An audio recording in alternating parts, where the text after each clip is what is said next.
Adam's farm. Loneliness is a strange thing. It doesn't grate straight on you. In the beginning seems quite pleasant, but over time it starts to erode one's foundations. The neighboring houses were empty. It was very far from the summer high season.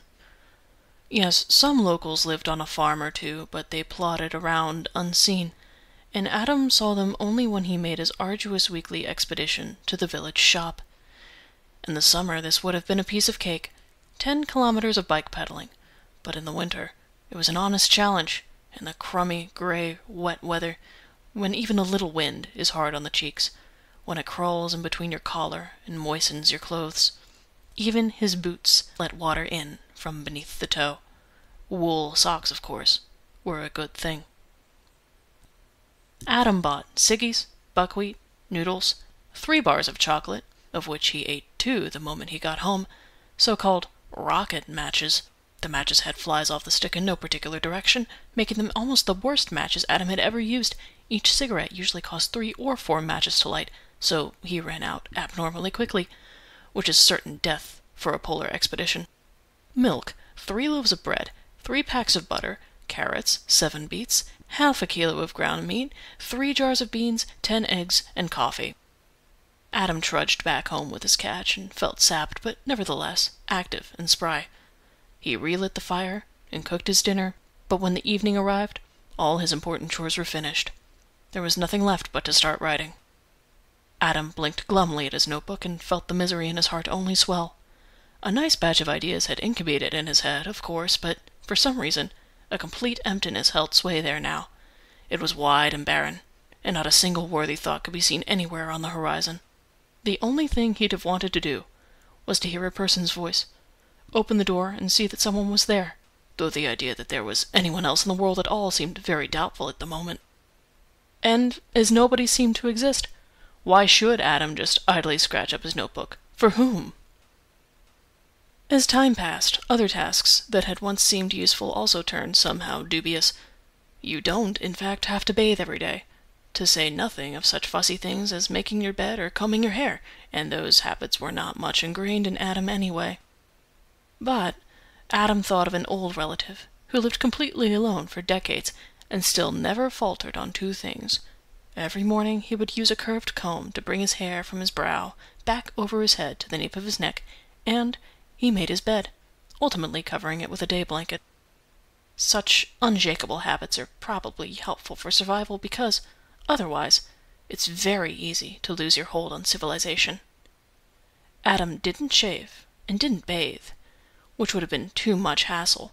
Lug the water inside, heat it, and then splash around in the shallow wooden basin. He ate his bread by simply tearing bites off with his teeth, instead of fussing around with any knife. On the other hand, he did cut the butter and put it into his mouth in pieces. He did not just bite the sticks. In a warmer climate, he probably wouldn't have troubled to even get dressed anymore, or he'd have walked around in a kaftan until it fell off him. He didn't look in the mirror before he came back to the city, and then it took him 3 days cleaning up before he was even the least bit tolerable. Such a hermetic existence was a glaring reminder of how much people do out of pure vanity. You might even say practically everything. For ourselves, it makes no difference whether you're a hunched Frankenstein's monster or a magnificent Adonis. Living in complete solitude, biological survival mechanisms also disappear. Food no longer has to taste good as long as you can get it past your teeth. For Adam, the portions also continually decreased, because it's not as if he was expending much energy. He sat on a stump stool and spent the days in front of the oven, reading a book or staring vacantly at nothing. One spirited day, when the sun showed itself for more than a minute or 2, he decided to finally get to work on that hated writing project, as it seemed that something might finally come out. Alas, no dice. The prescribed write 15 pages on anything did actually yield 15 pages, but they were all bullshit. Half the time he'd rambled dully and monotonously about boring books, and the other half, he'd summarized some film he'd once watched long ago. His summary was so detailed that you might even have cranked out a new movie from it, but it was rotten reading. Once, one of the villagers happened to be walking by as Adam was carrying wood in from the shed. "Hard work," he called. Adam was delighted. He toddled over to the gate. "Don't I know it?" he said politely. "Spring's really making us wait this year, huh?" "Mm-hmm. And winter's no joke here," the man answered seriously. Adam found a roll of yellowish gauze in the first aid cabinet and set about stuffing the windows with it. Summer guests never go to such trouble because summer is warm, so they knock the windows out completely and sigh, enervated. "Really is hot, isn't it? Awfully hot summer this year. Air doesn't move at all." The only things standing in the window against the onslaught of the natural world are cheesecloth mosquito nets. But now, spring snowdrifts blew in, one after the other, and the curtains practically flapped in the wind, which gusted in through cracks in the windows. Indeed, the only thing that offered any interest during those monotonous days was the weather. When it was a little bit nicer, Adam took little walks. The walkable area was limited by the path leading through the village. Elsewhere were snowbanks, which were not too high, but were covered in exactly the kind of glaring white, hard crust that is so harsh on the legs of deer. "Their legs bloody, legs through the snow crust," Adam muttered. He breathed in deeply and sensed, clearly, the smell of spring. When he got home, he went straight to the table and wrote his first philosophical essay in more or less a single sitting. It dealt with the concept of goodness in different paradigms.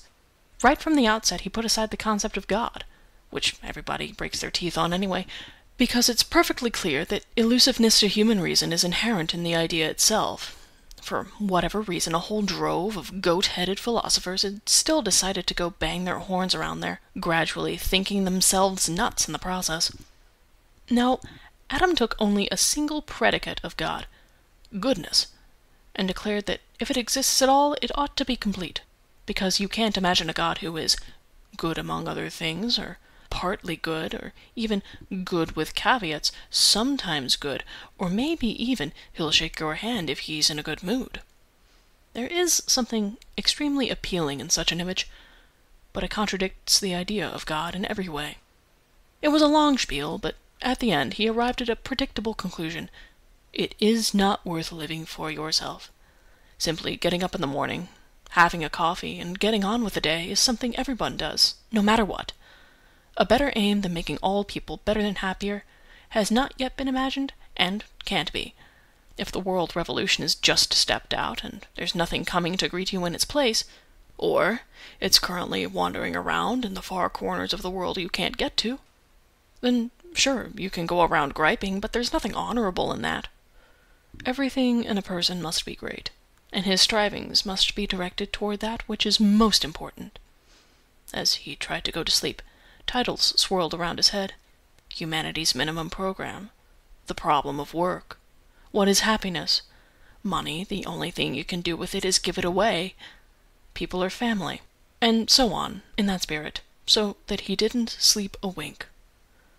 Adam got frequently stuck, and when he finally broke free of his stiffness, his brain was so extremely worked up that it simply couldn't relax anymore, and ticked incessantly, looking for solutions that would be exclusive, eternal, and universal. Yes, true. A person should not merely work for a measly paycheck, which will be either too little or too much anyway, that is not a fair amount, but should work because they like to. Busted sewage pipe at home? A cheerful sewage pipe man will come help. He's not some sordid, uneducated contractor, but a hero who will come and clean your sewer pipe for you because he wants to. He doesn't have to. He could sit around at home, too, but no, he likes mucking deftly around with wire rope. He likes carrying around a toolbox full of every bit and bob. All works in our country are good. And if it turns out that too few sewer pipe men are born, then people are clever enough. They will recognize the shortage of sewer pipe men and start, voluntarily, and without compulsion, to fill the societal need. If Pan Tramp had been around, he'd have immediately explained that people living at leisure, without the compulsion to work, become waste, incapable of nothing but raising hell and running riot.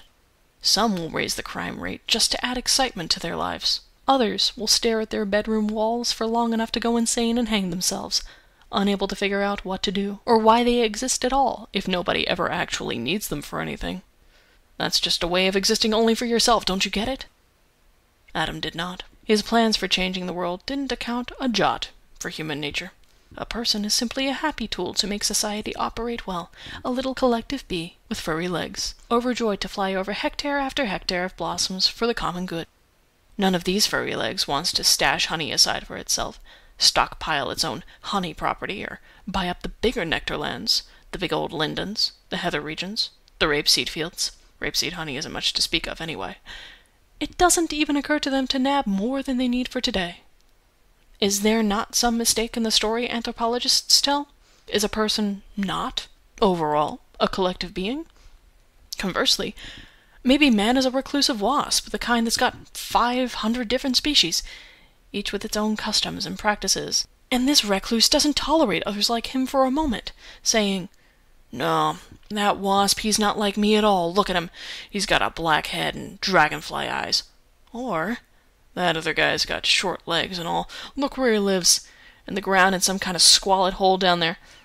And though they are all pretty clearly just wasps, putting aside the fact that they're not bees and not ants, but something in between, the only thing that the wasps have in common are the controversies they kill each other over. If one sees another like him, he has no other desire than to wipe it off the face of the earth. "He's got half a stripe less than me, and that ugly rumply mug, and he eats other wasps. Cannibal. That's what he is. He flies low, and zigzags, and his wings are short, and he's uneducated, and he doesn't understand a thing, and they breed like rabbits, those ones. Pretty soon, everywhere will be full of pervs if we don't set limits on them. Prickle wasps, sand wasps, wall wasps, tree wasps, land wasps." "What do you mean, my brothers are not?" "I," said the imaginary pan-tramp, "that is, if we had a normal country, and not the kind of catastrophe we have now, would start importing ladies' stockings. There's a serious shortage of them right now.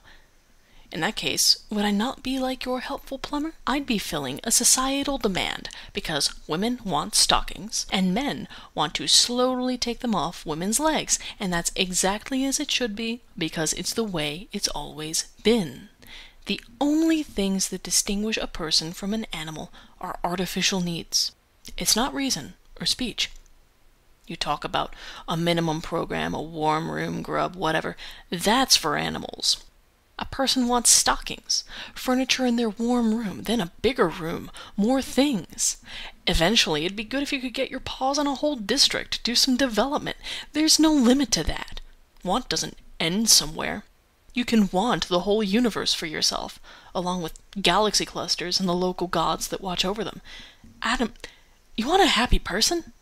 The only thing that makes a person happy is that he still has something to want. What common good are you talking about here? There have been places for people like you throughout time. Go live your ascetic life in some nice, austere monastery, or build yourself a shed in a desert, and sit in the sun on top of a post until true reason comes to you, and the world doesn't interest you anymore.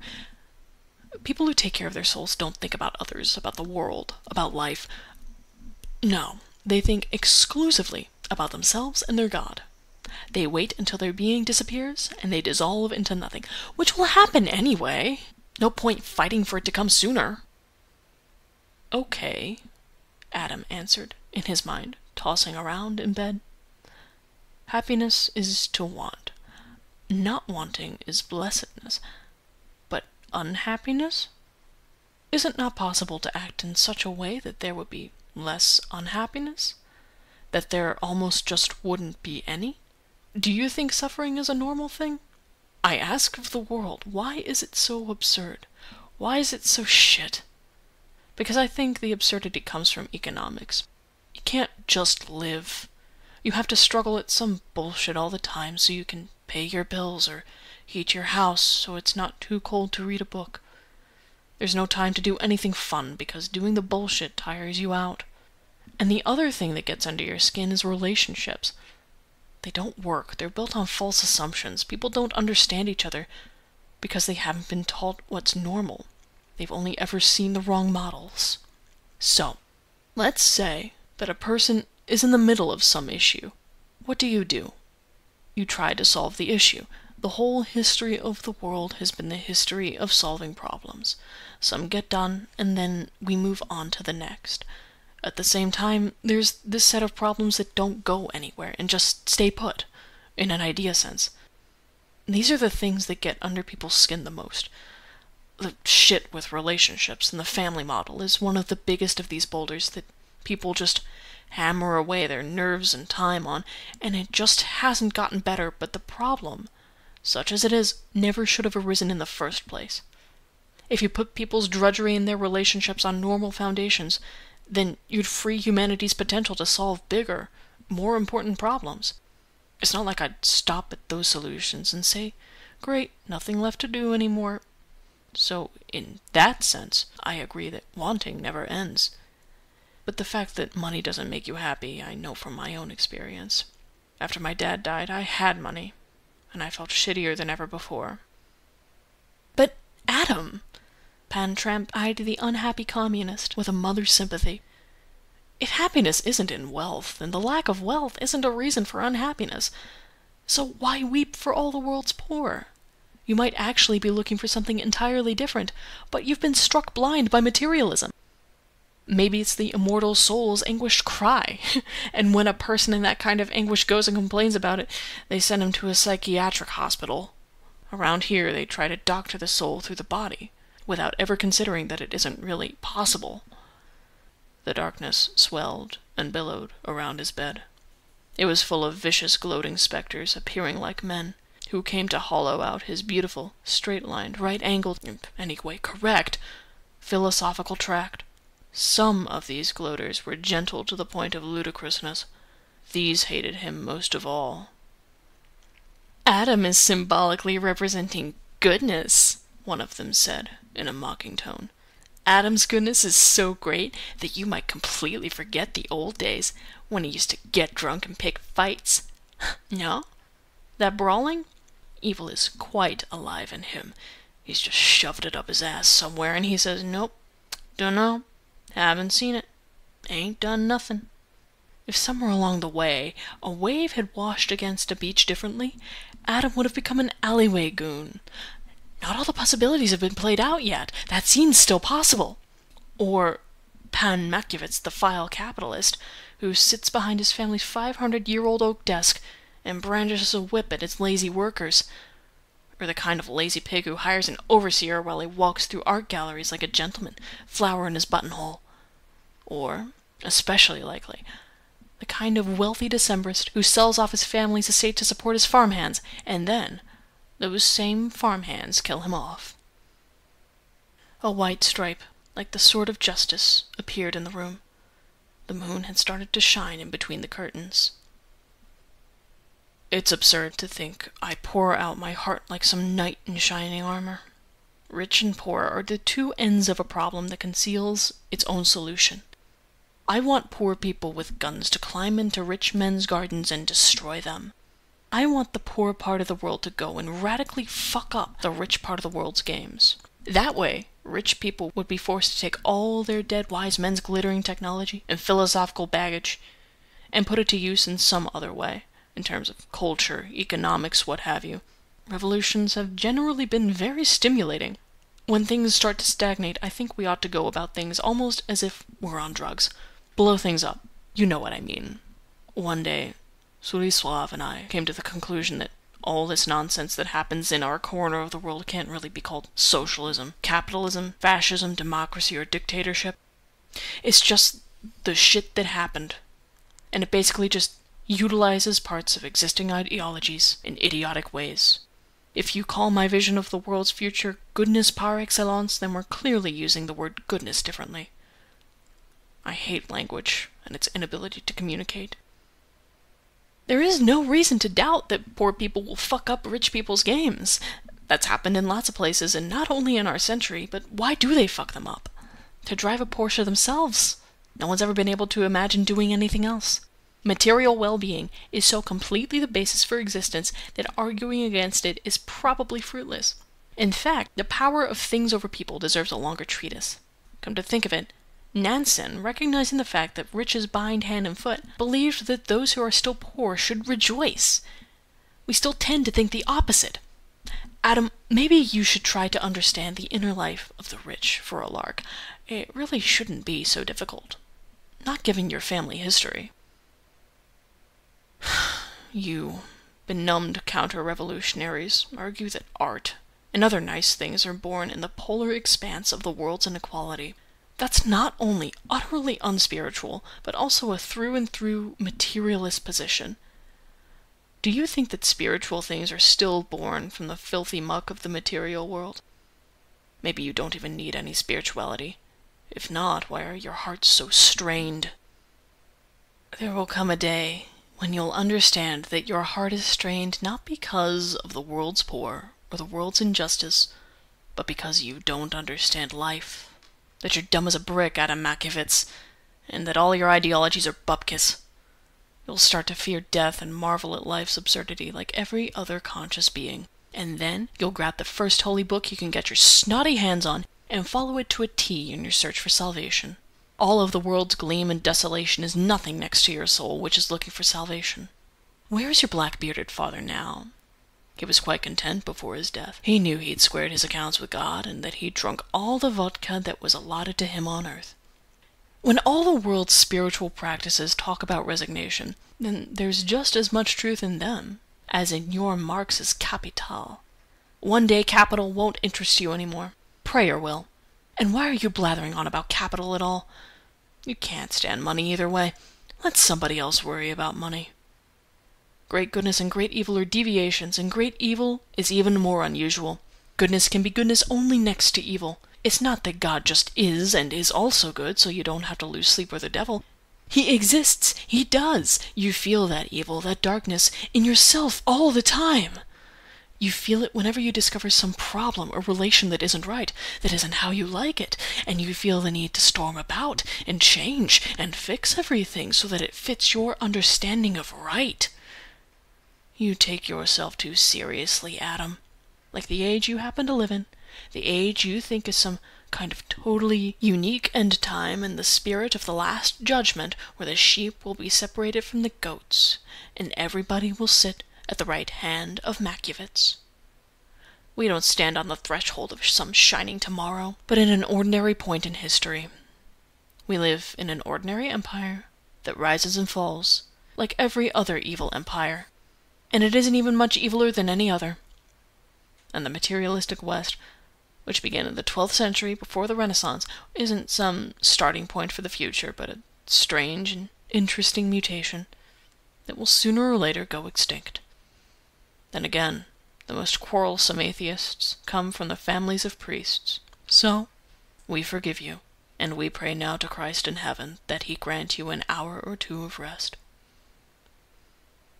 Adam fell asleep and dreamed the following parable of 3 cats.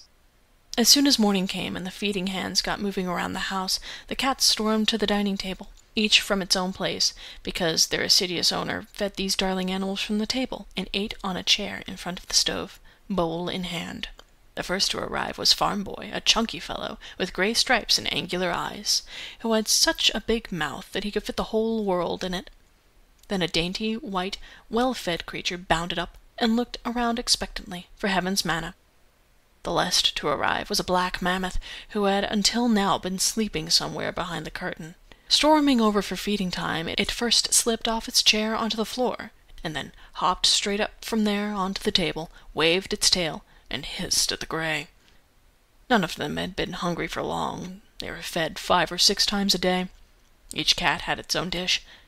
The grey ate its food before it even made it into the bowl, either wolfing it down as it was being poured, or putting its head in the bowl so that the food had to be poured onto it. When its share was finished, it stuck its jaws into the white cat's bowl and drove the white cat away. This crude behavior ended when the cat was lifted off the table and locked in the bathroom until the others finished eating. The black mammoth ate its fill quickly and disappeared. At the end of it all, the slow white beauty stayed on the table, pattering around and fastidiously cleaning each of the bowls in peace. It licked its fingers for a bit before jumping off the table. Then, finally released from its prison, the grey shouted very angrily and demanded justice. In the morning, Adam wrote a new end for his essay. I can't escape the sense that this essay is unfinished. There is something else that goes here, but I don't know what it should be. This doesn't bother me awfully much, but I think it is somehow important. What is lacking is not an end, a summary. I don't have much love for such things. I like it when it simply ends, when it's finished. When the Fruits of Adam's mind got to the editorial board, Suliswaf laughed noisily. "Did we send you away to write this kind of terrorism? Money back!" But it's very cute, especially the end. I like that the essay is written in a classic agitprop style, but then ends like a firework that just falls into the Vistula with a hiss.